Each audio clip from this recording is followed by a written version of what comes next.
বিদ্যালয়ৰ solar system নি ঘৰত লগালে প্ৰধান শিক্ষকে বিদ্যালয় পৰিচালনা সমিতিৰ সভাপতি অংগনবাড়ী কৰ্মীৰ ঘৰতো চৰকাৰী সোলাৰ সিস্টেম চৰাঞ্চলৰ বিদ্যালয় অংগনবাড়ী কেন্দ্ৰসমূহৰ সোলাৰ সিস্টেম অন্তৰ্ধানক লৈ চাঞ্চল্য হয়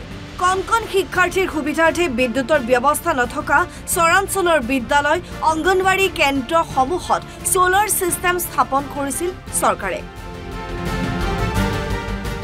সোণালী শৈশৱ বিকশিত আঁচনিৰ অধীনত বালাত্তাৰী নপাৰা তিলাৰদিয়া শিয়ালমাৰী বৰবালাকে ধৰি চৰাঞ্চলৰ বহু কেইখন বিদ্যালয়ত স্থাপন কৰিছিল সোলাৰ সিস্টেম হ'ব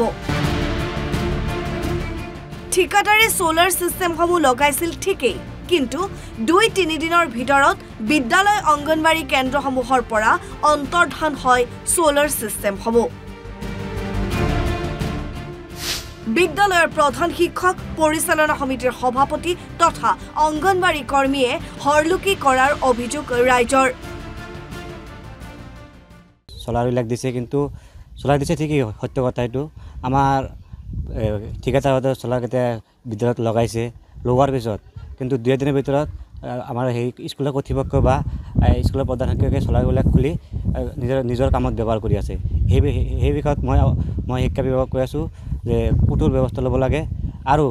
অংগনবাড়ী স্কুলতো এনেকুৱা চলি আছে এটা অংগনবাড়ী স্কুলতো সৌৰ শক্তিৰ যিটো সোলাৰ দিছে সেই সোলাৰটো লগোৱা নাই আমি সেই বিভাগতো আমি শিক্ষা বিভাগক অৱগত কৰি দিছোঁ যে অতি সোনকালে এই কঠোৰ ব্যৱস্থাটো ল'ব লাগে সোলাৰবিলাক এই স্কুলৰ কৰ্তৃপক্ষ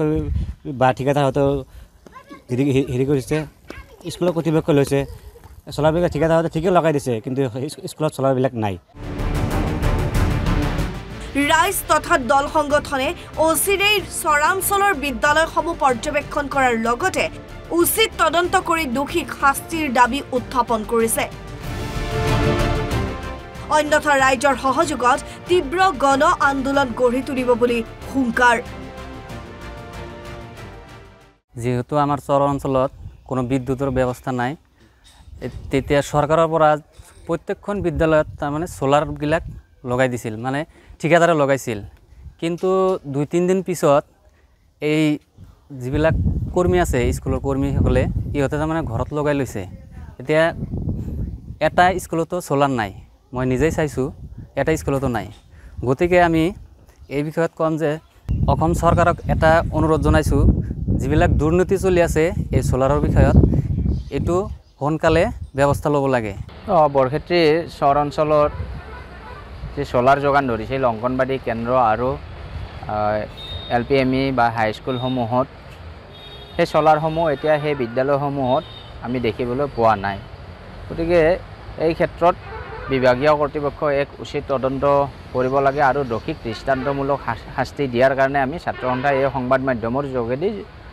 দাবী জনাইছোঁ তাকে অংগনবাড়ীসমূহতো আমি দেখিবলৈ পোৱা নাই গতিকে ক'ত গ'ল এই বিষয়টো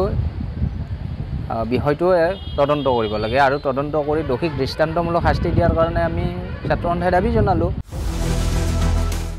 মুকালমুৱাৰ পৰা আছিল আলী অসম লাইভ 24